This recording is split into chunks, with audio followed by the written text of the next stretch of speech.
جی دوستو، آصف خان ایک نئے ولاگ کے ساتھ آپ کی خدمت میں حاضر ہے اور آپ سے التماس ہے کہ چینل سبسکرائب کریں گے، ویڈیو شیئر کریں گے۔ دوستو، 8 فروری 2024 کے الیکشن سے قبل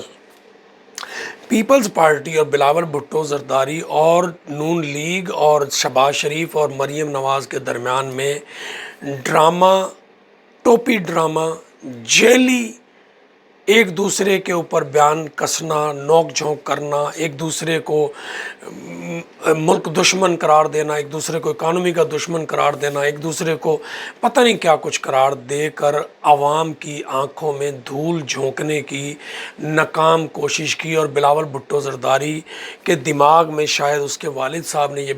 بٹھایا ہے کہ عوام کا حافظہ کمزور ہے، عوام بھول جاتے ہیں، آپ عوام کو بیوقوف بنائیں گے، جاہل بنائیں گے، عوام کو جھوٹ بات بولیں گے تو عوام کچھ دنوں کے بعد بھول جائیں گے اور پھر ان کو یاد نہیں ہوگا، پھر ہم ایک نئے روپ کے ساتھ آ گئے۔ بلاول بھٹو صاحب،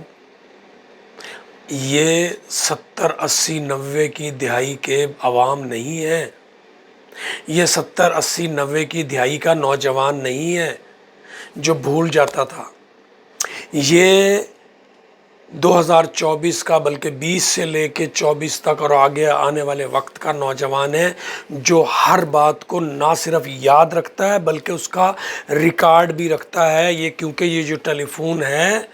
یہ اس کے پاس ایک طرح کا منی کمپیوٹر ہے جس میں وہ ہر چیز محفوظ رکھتا ہے اور وقت آنے پر اور ضرورت پڑنے پر منہ پہ مارتا ہے۔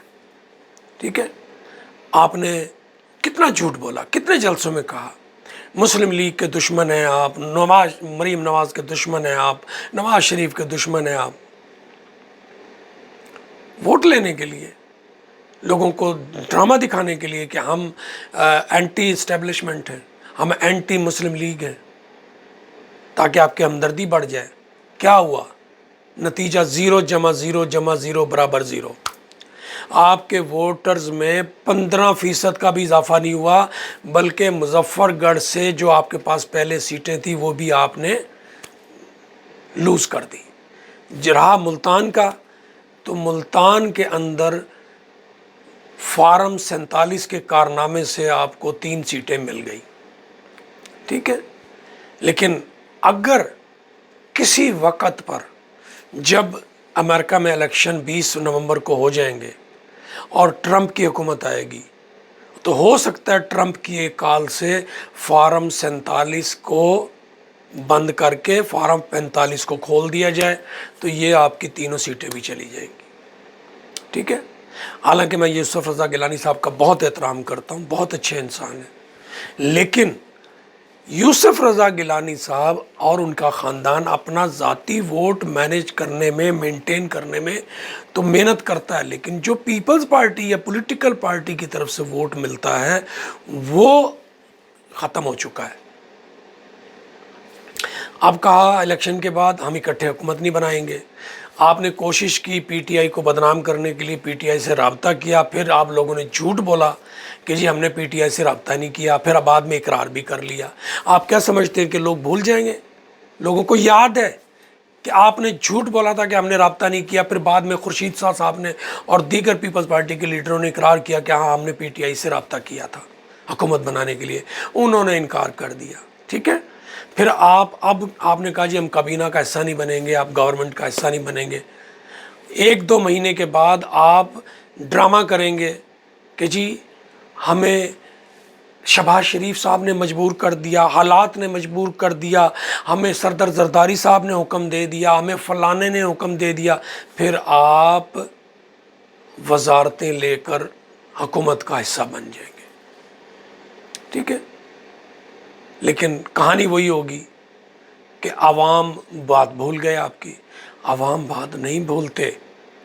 آپ یہ ذہن سے نکال دیں، عوام کو اب ہر بات ریکارڈ کے ساتھ یاد رہتی ہے اور چند مہینوں کے بعد یا چند ہفتوں کے بعد آپ بھی کابینہ کا حصہ ہوں گے، اور جس سے آپ کو اور زیادہ نقصان ہوگا، کیونکہ جو 18 مہینے کی حکومت میں آپ نے پھر بھی تھوڑی بہت اپنی بچت کر لی، لیکن اب یہ ڈرامہ نہیں چلے گا، اور مجھے یہ لگتا ہے سال حکومت یہ شاید چلے، کیونکہ عید کے بعد پی ٹی آئی اور مولانا فضل الرحمان صاحب اور دیگر سمال پارٹیاں مل کے تحریک چلانے کا جو پلان کر رہی ہیں، مجھے نہیں لگتا کہ آپ کی حکومت اس تحریک کی طاقت کے سامنے کھڑی ہو سکے گی۔ 6 مہینے سال کے اندر آپ کی حکومت ختم ہو جائے گی۔ پھر جب اگر نئے الیکشن ہوئے یا فارم 45 کی بنیاد پہ حکومت بنی تو آپ کمزور ترین ہوں گے اور آپ کہیں نظر بھی نہیں آئیں گے، پھر آپ کو مالک صاحبان بھی نہیں بچا سکیں گے۔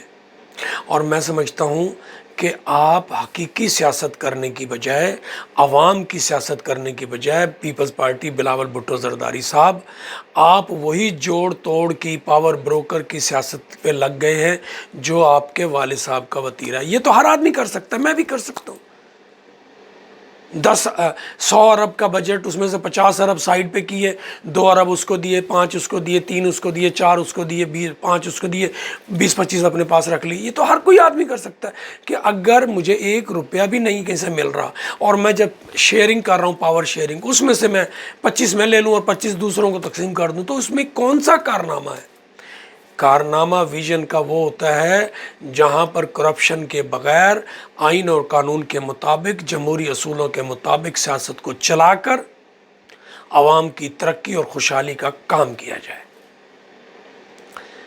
اور وہ آپ ابھی نہیں کر رہے، نہ آپ کر سکتے جب تک آپ پاور بروکر کو نہیں چھوڑیں گے، جب تک آپ یہ حصے داری والا کام نہیں چھوڑیں گے۔ ٹھیک ہے، تو انہی 2 الفاظ کے ساتھ دوستو، آصف خان کا یہ ویڈیو شیئر کریں، چینل سبسکرائب کریں، مجھے اجازت دیں۔ انشاءاللہ تعالیٰ ایک نئے ولاگ کے ساتھ آپ کی خدمت میں دوبارہ حاضر ہوں گے۔ اس وقت تک کے لیے آصف خان کو دیں اجازت۔ اللہ حافظ۔